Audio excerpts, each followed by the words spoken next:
How to view Nobel laureate Paul Krugman's signed article, Why Trump Will Lose the Trade War, published on April 16th.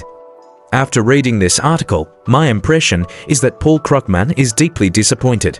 He believes that the United States today is no longer the beacon of democracy it once was. Trump governs through Twitter, cloaking authoritarian rule in the guise of democracy. By delegating the power to dismantle government departments to Musk's Office of Government Efficiency, a move reminiscent of the Jinhua imperial guards in the Ming Dynasty, which reported directly to the emperor, Trump has created a climate of red terror. Frequent declarations of states of emergency, policies that change overnight, and a market treated like a plaything have eroded the public's trust in the system. Many Americans now see strongman rule as a savior, similar to the situation in Germany before World War II, leading to the collapse of democratic beliefs. With domestic political instability rife, collective anxiety has taken hold, creating an environment ripe for the rise of autocracy. Krugman also contends that Trump lacks understanding of both economics and the dynamics of human interaction. Trump views the trade war as a zero-sum game, believing that the country that sells more will emerge victorious, as if nations were nothing more than market vendors jostling for territory to bankrupt their rivals. In reality, international trade is an interconnected ecosystem. A Chinese smartphone might contain a South Korean chip and a Japanese camera, while American software could be assembled in Vietnam. The US primarily exports low-value, added agricultural products like soybeans and corn to China, whereas China exports rare earths, industrial intermediates, and key equipment to the US. While the US can source soybeans from Brazil as an alternative, the rare earths it relies on for its military industry, without which the production of F-35 fighter jets would be impossible, are of vital importance. Trump's tariff war, therefore, ends up inflicting more harm on the US itself than on its target. Trump aims to form alliances with the EU, Japan, and South Korea to isolate China and curb its rise. However, these allies are shrewd and self-interested. For instance, if the EU joins the trade war against China, its supply chain costs will skyrocket, and the market access promised by the US may turn out to be an empty promise. As a result, the EU is reluctant to side with the US easily. Japan and South Korea, too, share close geographical proximity and extensive economic ties with China, which is why they are currently reducing their holdings of US Treasury bonds, a clear indication of where their interests lie. Krugman argues that the essence of the trade war is a struggle for control of the supply chain. Trump's impulsive actions have laid bare the vulnerabilities of the US economy. China, on the other hand, is accelerating its industrial upgrading, resolving bottleneck issues, and using rare earths as leverage against the US. The trade war ultimately boils down to a test of resilience. The side that can no longer endure will be forced to compromise. The democratic system in the US, according to Krugman, is at a disadvantage when it comes to withstanding the hardships that the public can tolerate compared to China's system. Trump hopes that tariffs will bring manufacturing back to the US, but the high costs of US manufacturing, lack of supply chain support, and shortage of skilled workers mean that it would take at least a decade to rebuild the industrial chain. To avoid taxes, companies would rather relocate their production lines from China to Vietnam or Mexico than back to the US. Krugman's insights into finance are particularly incisive.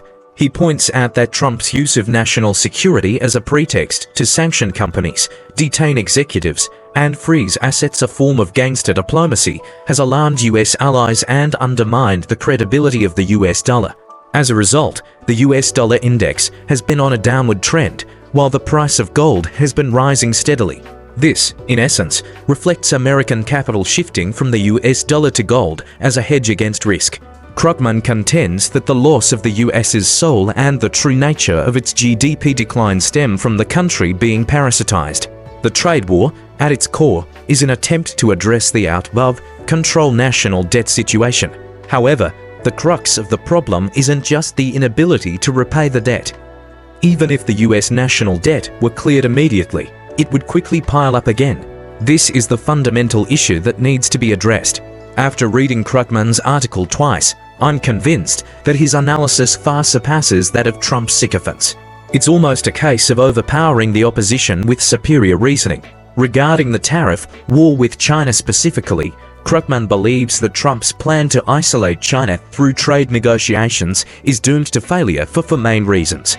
First, Trump trivializes politics by issuing inconsistent or self-contradictory policies via social media.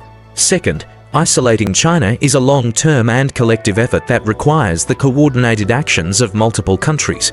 Given the damage Trump's administration has inflicted on the US's international reputation, other nations are unlikely to follow suit. Third, even if Trump were trustworthy, the EU, acting in its own self-interest, would not risk offending China and disrupting its own supply chain, as its manufacturing industry needs to survive and it has its own issues with inflation and debt to handle. Fourth, the core of trade lies in imports, not exports. China can offset losses in exports by expanding domestic demand, but the US will find it difficult to replace the key imports it loses. Moreover, one party in this conflict doesn't have to worry about electoral pressures, while the other, who does, is inherently at a disadvantage. Thus, Krugman concludes that Trump's confrontation with China is like a fool trying to shake a tree, a highly asymmetric battle. The above summarizes the main points of Paul Krugman's article. In my opinion, Krugman is a legitimate economist. His expertise doesn't lie primarily in macroeconomics, but rather in international trade, international finance, geography, and urban space. More importantly, he has a profound understanding of economies of scale, imperfect competition, and industrial competition at the national level. His economic theoretical models could serve as defensive weapons for the US in implementing economic warfare. Unfortunately, Trump has instead adopted the approach of Peter Navarro, who can even get tariff formulas wrong. Theoretically speaking, Paul Krugman understands trade better than Trump, and his articles are quite accessible. Of course, Paul Krugman is not necessarily always right. Over the years, he has been ridiculed by some people in China who label him as a recipient of a questionable Nobel Prize in economics, suggesting that his academic attainments are not that impressive. Some even claim that he is not an economist who can delve into the essence of the economy. However, at least in my view, this article gives the impression that he seems to have grasped the essence of the trade war. He believes that the Chinese government understands trade better than the US government. In a sense, trade between the two countries is about the exchange of goods and resources, while the Trump administration doesn't seem to know what it's doing or even what it wants. Paul Krugman believes that the US is a country with high productivity. However, the management ability of the Trump administration is lacking. If there were a government with stronger management capabilities, the US's high productivity could be further unleashed, enabling it to take a dominant position in economic warfare. Now, let me share some of my views that differ from Paul Krugman's. It's not that Trump's pursuit of dictatorship has destroyed democracy. Rather, there are inherent problems within the Western democratic system itself. Relying on this system, it has become impossible to balance governance and interests, which has led to a constitutional crisis and the election of Trump. Moreover, the social structure of the US has also undergone significant changes. It is no longer the traditional olive-shaped structure, but has transformed into a gourd-shaped one. The large base of the MAGA Make America Great Again supporters forms the bottom of this gourd and has become Trump's largest group of backers. In this regard, it is very difficult for other political forces in the US to contend with the MAGA movement. Without a political force to counter MAGA, Trump can continue to act as he pleases. Trump has enough intelligence to navigate the business world and the realm of talk shows. He can also ride the wave of populism to some extent. Essentially, Trump is an opportunist. His intimidation of the world, especially China, is a form of showmanship aimed at his core support base, the MAGA group. However, he didn't expect that this time he would botch his performance. China has seen through Trump's strategies clearly. China has many countermeasures at its disposal waiting for Trump. In this game of strategy, Trump has actually squandered his initially advantageous position and is no longer in a position to confront China. As a result, in the future, Trump will have no choice but to gradually back down and find a way to save face. At least, Krugman believes that a country's development cannot rely solely on capital. Otherwise, the current situation in the US will repeat itself with speculative behavior, a focus on quick profits, the use of leverage by the entire population to make fast money, the destruction of the real economy, persistent trade deficits every year, and a soaring national debt. So, what is the solution? The answer lies in the old saying, without agriculture, there is no stability. Without industry, there is no strength. Without commerce, there is no wealth. Only through balanced development can the US become a better nation. The constant pursuit of quick profits will inevitably lead to trade deficits and ultimately result in the loss of control over national debt.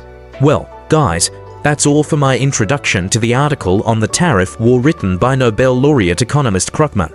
I think you should read this article. Although his views may not be entirely correct, they offer a unique perspective on the current tariff war. Okay, guys, that's all for today's topic. Goodbye.